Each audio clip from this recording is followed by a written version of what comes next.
Welcome, Rosalind, to the Focus Bee Show. It is wonderful to have you here today. Thank you. It's my pleasure to be here. Thank you for asking me. I'd like to begin today's interview with your book. So, 3 years ago, you wrote the book Reset. What is the key message of this book, and what is your journey that led you to write it?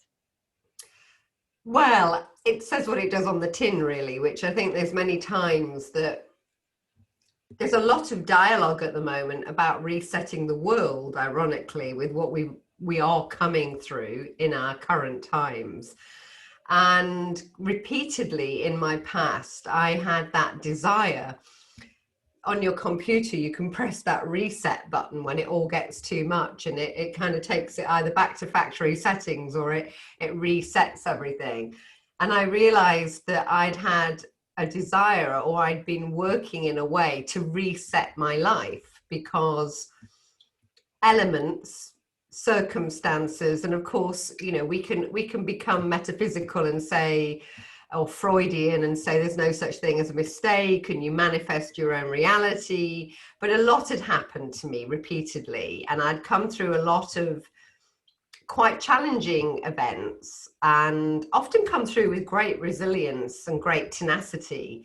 And then eventually they stacked and stacked and stacked and stacked and pretty much, floored me. But I did come back again. And so I think it became my internal mantra of, oh, here we go. Let's hit that reset button again. And so I started to tell my story about 5 or 6, maybe 6 years ago. I started to be interviewed on radio, etc., because I have a background in communication. And people kept saying, oh, you should write a book.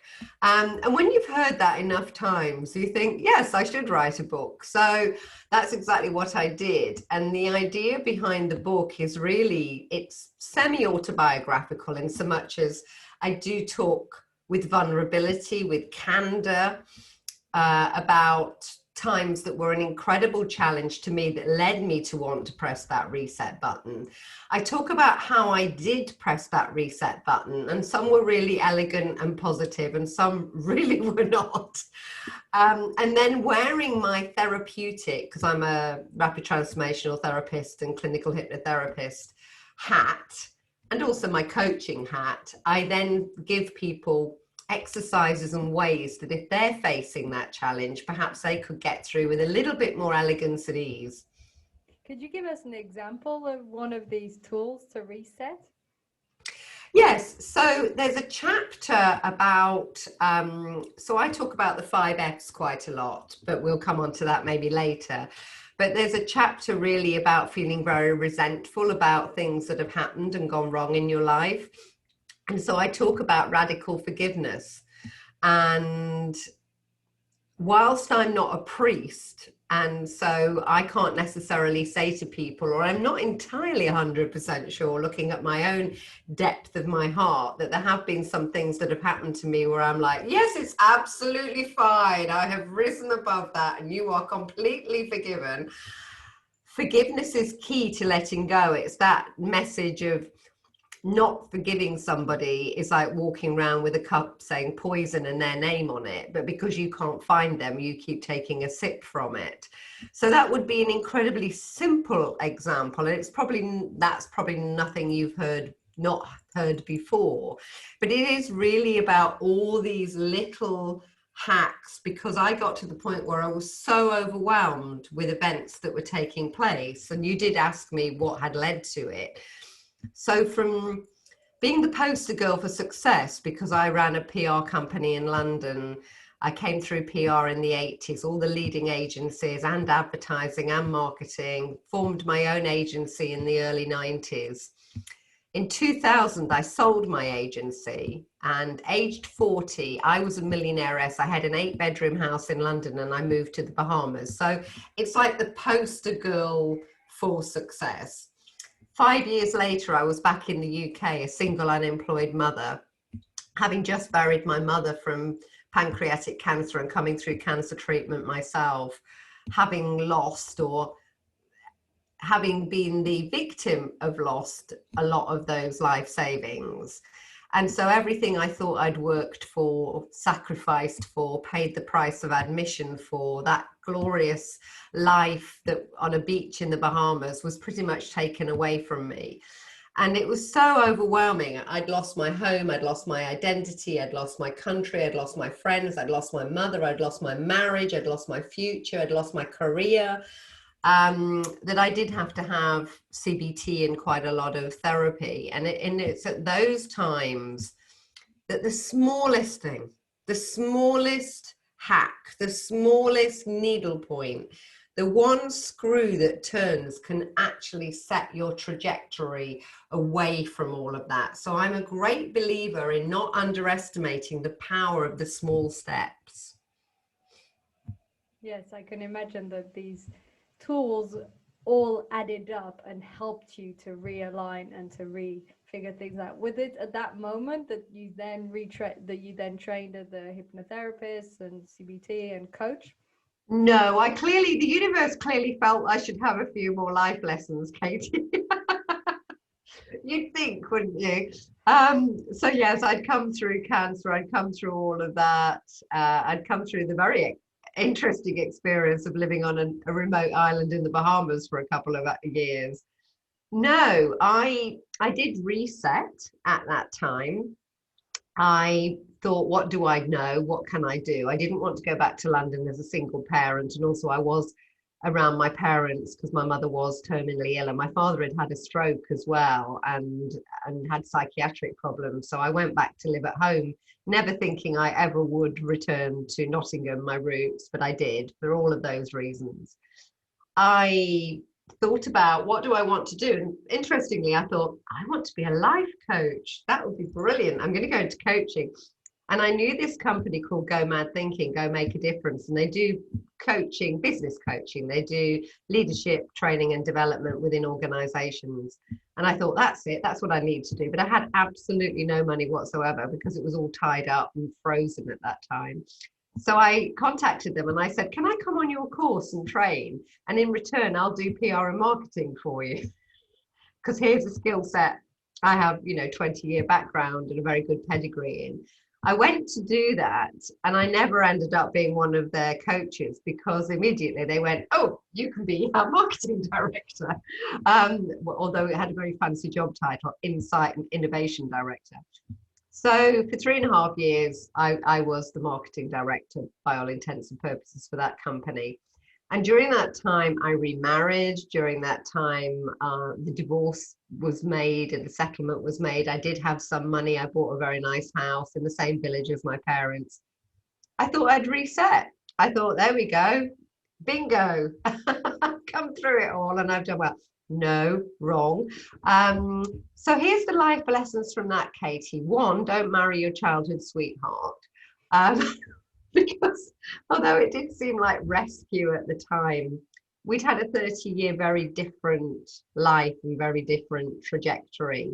And I think that original, oh, this is incredible, like, isn't this exciting? And we've come back together. We were very different people. The menopause hit. Do not underestimate the freight train for women that is the menopause. And I did genuinely start to think I was going crazy. And so I left that job because I felt I needed to go part-time. And I also was at a point where I wanted to give something back. So still in that marriage and in that place, I became head of marketing and communications for an international charity, the Leprosy Mission. And I spent nearly 5 years working with the world's most marginalized people because people with leprosy are below the untouchables in India. And so I spent 5 years becoming a voice for the voiceless, an advocate, changing laws in India, fundraising. And, that was an incredible time in my life. There's nothing like standing in Mumbai under a 6-lane highway in the boiling heat and dust and dirt with people who live there and literally only have a cup to their name, to start putting everything in your life into perspective. And so I think that was part of my spiritual journey, that it broke me open to being incredibly grateful for what I did have. That second marriage failed, unfortunately. And it was at that point, Katie, that I decided I was going to move into therapy and coaching. Yeah. Nice. I'm thinking since you wrote that book 3 years ago, how has your message evolved? How has it changed since then? It has changed, and it dawned on me last year because I was being interviewed quite regularly on the theme of resilience and resetting and coming back from adversity and burnout. Although technically I never burnt out. I left in a blaze of glory to the Bahamas, and it was really only implosion that happened over the following years. I would arguably say the cancer that I had was the price I'd paid for all of that, those 80-hour weeks. But I actually didn't burn out. And I started to think, no, I didn't burn out actually. Because people would say to me, so when did you burn out? And I was like, well, actually, I didn't. But all these things happened to me. So last year, it dawned on me because I did a lot of reflection, as I think a lot of people did, the world did, that I'd effectively outgrown my message and it didn't sit right with me anymore.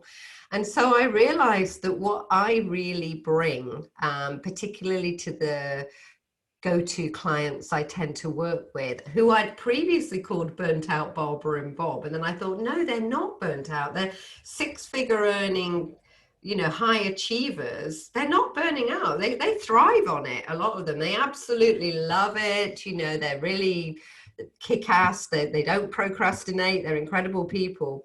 But I realized there was a mismatch, a misalignment, a bit like the film As Good as It Gets with Jack Nicholson, when he's seemingly got everything and he goes, is this as good as it gets? And I realized that was it, because I've lived amongst billionaires in the Bahamas. I've worked for the royal family doing PR and celebrities. I've been very rich myself, and I've seen very poor people. I've really genuinely done it from absolute extremes. And what I realize is the thing that really destroys you is that emptiness inside, that void inside, that mismatch. And so my message now is making your super successful life feel as good on the inside as it looks on the outside. And how do you help people to do that? Well, one of the ways I help them to do that is to actually enjoy their toys, if you like, because you work and work and work and you get these things. And I told a story about Tony Robbins. So I did the PR for Tony Robbins in the 90s, and then I did the whole of his Mastery University in the mid-90s. And a lot of he's a great storyteller, and a lot of his stories stayed with me. And I remembered a story he told about his hot tub. And Tony said that he'd got this beautiful house. I don't know where it was, but it'd be somewhere beautiful. And beautiful hot tub and lots of things. And he was working. And he came home early one day, or unexpectedly, and he found his maid in the hot tub, I think, having a glass of something. And he was okay about it because he'd said to her, because she lived there, please avail yourself of, my home. And she said, Mr. Robbins, I love your hot tub. I go in every day at the end of a long day. You should try it sometime. And he realized that he'd never been in it. He'd never been in his own hot tub. He realized he never lived in his own life. He never really enjoyed the house that he was working hard, the lifestyle that he was creating to have all these things. He wasn't enjoying them. He wasn't availing himself. His maid was having a much nicer lifestyle than he was. He was on the road and in hotels most of the time. She was living in his multi-million-pound mansion. So it's really about remembering why you got your hot tub, why you created your beautiful house, and enjoying it. And of course, that comes with many needs for that freedom. Some people can't enjoy that because they don't think they deserve it. So the great thing about my programs, and I've got an online program coming up, is that they are underpinned by the deep therapeutic training and understanding I have. Because some of those Groundhog Day patterns, sometimes you can't always shift cognitively. Sometimes you do need that deep dive to really understand, why is it I feel guilty about enjoying my own hot tub? Or why is it I never make time for myself? Why is it or I've been divorced 8 times, you know, because I don't feel that relationships are available to me, or that relationships are the price I pay for the money in the bank. You know, why is that misalignment there? And so the one-on-one work I do, either therapeutically or coaching wise. And then a couple of years ago, I won an award for a combined package. And I thought, hey, we're really onto something here. The combination of the therapeutic and the coaching approach. Yes, it's a winner. And I'm really expanding that more and more. And I've got my first online course, The Realigned Leader, launching in mid-July. Really exciting. Really exciting. Really, really exciting. What are some other aspects of this course that you cover to help people to really realign? Because that's what your course is all about. Yeah, absolutely. So I've for some time been talking about the 5 Fs, which is a really easy to understand principle, which is a balanced life is friends, family, faith, finance, and fitness.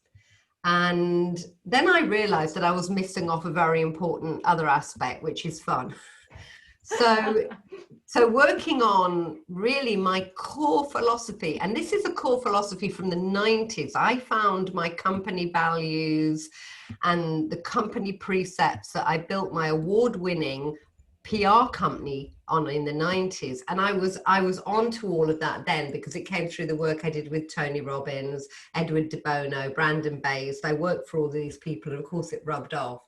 So it's really an extension of that. So I'm going to take people through all the pillars of their life. So faith, which is really about their relationship with themselves, their values, their hopes, their desires, their vision.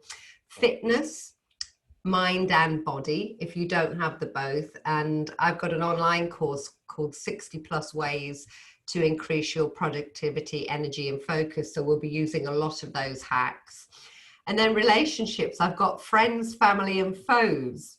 And sometimes that can be one and the same, can't it?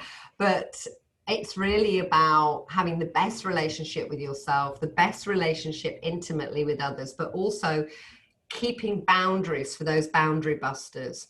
Also healing and moving on from immature parenting or narcissistic or difficult relationships.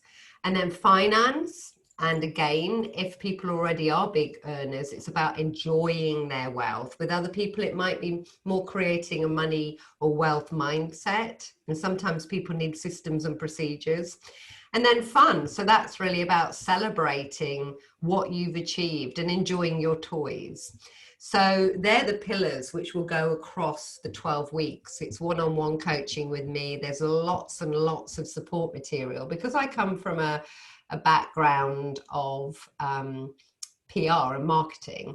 Clearly, I come from a customer service background. So I do understand really about having a course that incredibly works, is incredibly supportive with workbooks. I'll also offer bonuses of hypnotic recordings after each meeting, which means that people can go away and really put that in or install that, to anchor that at the deepest level. Yes, it's fantastic that you work both on the conscious level through coaching them, through taking them through these tools, but also the subconscious, like you said, with either, recordings they can listen to, but in general, because you're also a clinical hypnotherapist, sort of combining both consciously and subconsciously really helps, I think, to go deeper. Totally. And of course, within a group context, I'm not going to be going, so tell me about your childhood. I don't think people in that group context are going to want to maybe do the same level of disclosure as they do clearly on a one-on-one level. So we won't be doing that. But I've got therapeutic language. I've got therapeutic hacks. I understand about the kind of key principles of the mind. And so all of that really does underpin my work. And in your podcast, Monkey Business, going on a bit of a tangent here, but I feel it's also the same type of message. So overcoming your monkey mind to be realigned. Totally. So, for example, my latest guest, was Dan Astin Gregory, and he is the host of the Pandemic podcast, and he's had over 2 million listeners since he launched, so no pressure. Luckily, I've been a radio presenter on an actual radio show for probably 4 or 5 years, so it doesn't faze me. But I wasn't talking to him about, oh, why? Well, I was in a way, you know, why do you have a pandemic podcast? It's not whether I agree or disagree with his views on the pandemic or the people that he's interviewing. My interest is his mindset behind why did he reach a point where he felt he had to raise his head above the parapet and actually speak out what he felt was his truth, which clearly has had a lot of plaudits, but also a lot of, you know, really nasty kind of hate mail, etc., for people who find the views that he's putting forward contrary to their own, shall we say. So yes, exactly. I'm digging into the mindsets. I'm digging into the mindsets of those people who are kings and queens of their own jungle. So it is about the monkey mind. It's about that chatter. It's about that monkey chatter in your mind. Why is somebody like Anne Widdecombe a key politician, or used to be a key politician in the UK, or Andrea Gon-Kopachova, who was Slovakian Woman of the Year? She's head of Philip Morris International across 3 countries. She's just been named one of the top 100 most influential Czech women in Czech by Forbes magazine. I'm interviewing people of that caliber, and I'm really interested in my podcast about how have they tamed that monkey mind? How have they stopped that chatter? How have they kind of trained their monkey mind, if you like, to get through and to take them to be, you know, super successful leaders and achievers, because mindset is everything, really, as I'm sure you would agree. Definitely, 100%. And what was, for example, one tool, one piece of advice that one of your guests told you on how to train our monkey mind? They all do have a lot of similarities. They're all highly disciplined. They're not exactly the 5 a.m. club, you know, but they are the eat the elephant first, you know, do what you don't want to do in the morning, set yourself up for a win, get the things you don't want to do out of the way, and then they're not hanging over you all day. I mean, one of the guests was Vanda Goldwag, who was a former client when I had my PR agency. She ended up as deputy MD and then MD of Air Miles, the BA subsidiary. And Vanda has to say to herself, don't respond so quickly that sometimes you don't sit on it and maybe think about that email and wait. Her advice to herself, because she is so motivated to deal with things immediately, to deal with it, to get on with it. You'd know that if you email Vanda, you'd usually get a reply, you know, clearly not if she was in a meeting, but really quickly. So yes, they have to have the caveat of what maybe is right for them. Her caveat was actually, sometimes I need to sit on that email maybe for a day and then revisit it the next day and think, is that the right tonality? I think they all pick up the phone. They're all people who don't hide behind emails or assistants or other things. They're all incredibly brave. What else do they all have in common? They all really care about all of that balance within their life that my course is aimed at. They all really, really invest in themselves in terms of being really fit and healthy and the best they can be, because they know they can't be at peak performance within their business without that. So yes, I think they're just some of the things that they all have in common. It's always interesting to look at the patterns of these people, because things that come up over and over and over again tend to be a good sign that these are things that are useful to overcome our monkey mind or to work on these aspects in ourselves. Well, yes. And of course, you've got Stephen Covey, you know, the 7 Habits of Highly Successful People. But what's great in my podcast is it's about the mindset behind the habit. You know, what's the mindset? What's the thinking that gets you to the habit? So yes, I'm sort of like, you know, it's the prequel. It's the prequel to the 7 Habits. It's like how many of a number habits there are about the mindset before you create the habit, before you create the action, before you create the life and result. like you said, mindset is everything. So if we're able to manage and control up to a certain extent our thoughts and our emotions, this definitely changes everything. And it's so much easier to put these habits in place when we have the mindset that goes with it. Totally. And sometimes just some understanding as well. So you just mentioned emotions there. And wearing my therapist hat, I would always say that emotion will beat logic. And often that is the challenge for people. People will go on, massive courses, for example, Mastery University, like I did with Tony Robbins. And this is no criticism of Tony whatsoever, but they will maybe a year or two later find themselves back in a little bit of a Groundhog Day pattern, and then they sort of hate themselves. It's like, I know better. Why aren't I, changing that behavior? I know it's what I want to do. I'm aiming to do it. Why am I falling back into that pattern?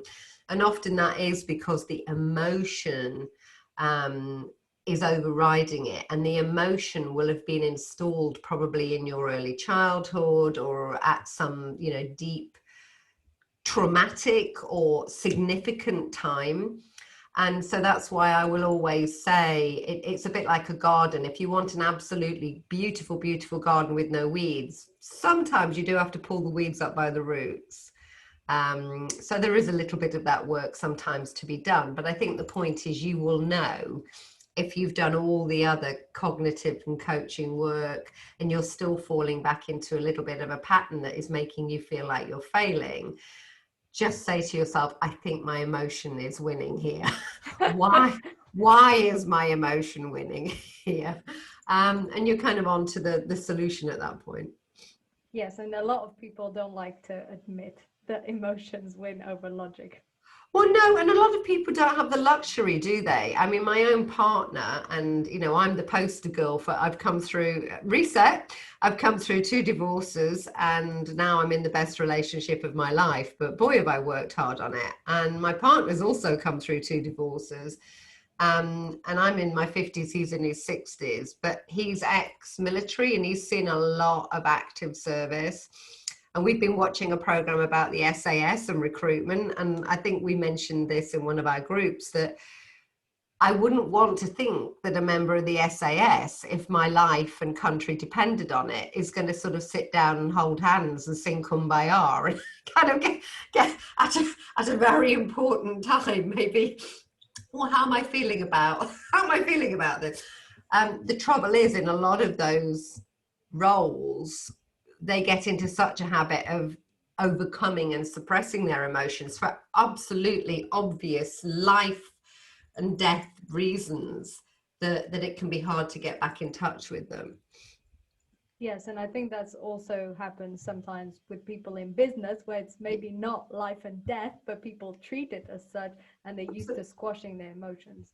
100%, 100%. And I think particularly because, I started work in the 80s, and there was quite a patriarchal and society, and even through the 90s. And when I interview people like Anne Widdecombe, former MP, and when I think about people like Margaret Thatcher, perhaps, and I met Margaret Thatcher several times, I even did some work with 10 Downing Street.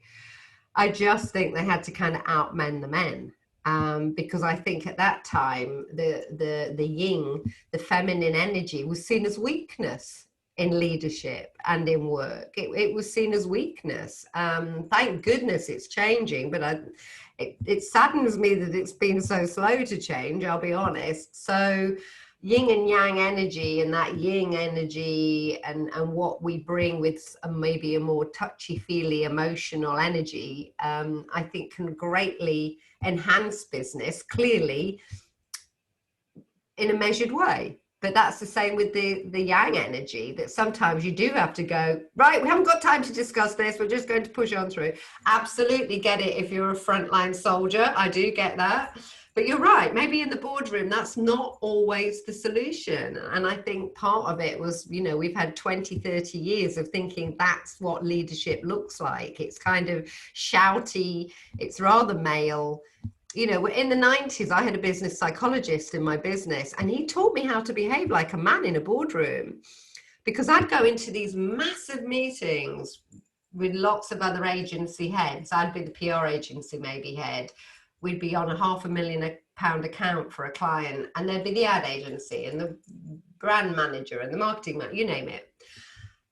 And I learned these ways of behaving, which basically mimicked being a man. I would take a power position at the table.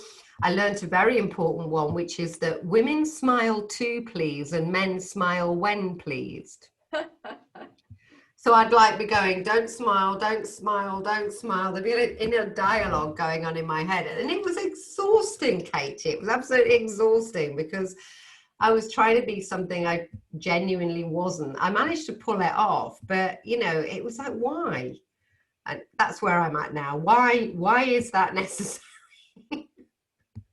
Wonderful. And to come back to the realigned leader, it sounds to me that you're also in this case looking at how people can use their yin energy and not only lead from a place of yang. 100%, and that applies to men and women alike. Absolutely.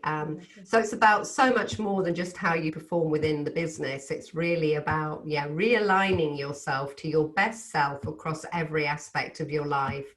And I can speak with authenticity because I've done it. I've walked that path. I've been immersed in this world since the 90s. And this, you know, I don't want to sound grandiose, like this is my life's work, but I genuinely kind of do feel it is my life's work. I think it brings together my best life experience to really impart that to others. Rosaline, I can't believe we're already at the end of the show. It has gone by so quickly. Thank you. What's the best way people can get in touch with you? So my website is www.rosalindpalmer.com. Within there's freebies, there's forms, there's contact forms, etc. I don't have any information about the realigned leader because I'm really handpicking or having one-on-one conversations with people. So if you'd be interested in that, please email us at hello@rosalindpalmer.com.